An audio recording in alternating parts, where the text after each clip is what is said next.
ahead and use that step back, but we're going to go ahead and move on to the mount version. So again, we're stepping through, and as I get here, she gets this quarter guard, whether my knee is down or not. This quarter guard's got me and is keeping me from passing. So as I'm here, maybe she's starting to sit up on me, which is always a problem, so I need to be heavy. So I'm gonna drop further across. I want to emphasize, like, I want you guys to start trying to put your weight across the head and shoulders at this point. So when I'm dropping here, I'm keeping this control. I'm not up here.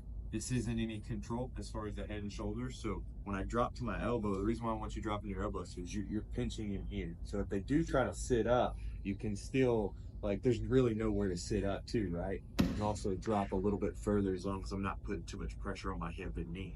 So when we're here, you're going to lean up to your head.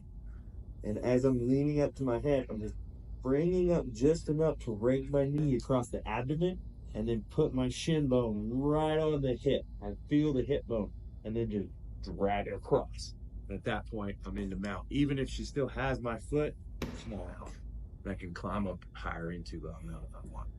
Questions on that? Something a lot of people forget about, right? So it's pretty simple.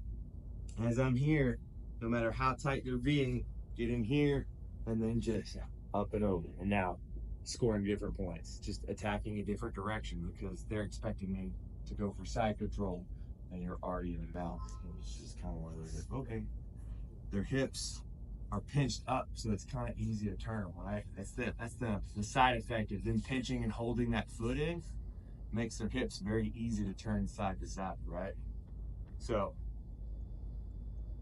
as I'm here, like, there's really nothing keeping her hips besides her core, but if I could just come up and then I put everything into it, pretty easy to go right in the mount. So now just increase some attacking and change the whole direction of how they're attacking now instead of defending inside of control.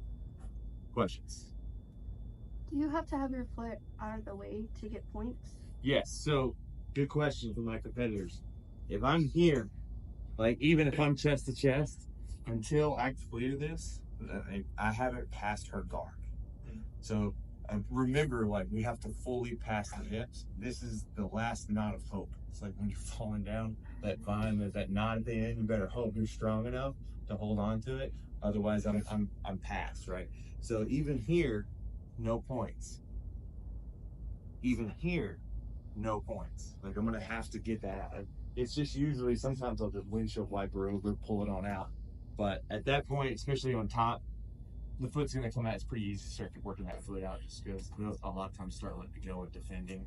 But this is where you have, once you step over, this is where you're gonna have to, in competition especially, even in the streets, like, once you're on top of somebody, people don't want you on top of them.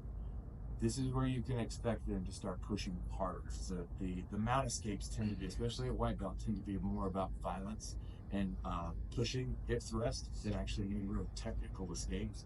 So you just got to be ready to be heavy. Don't sit too low, don't sit too high. Get your points, and it takes a few seconds before you get your points. Any questions? 1, 2. Ooh.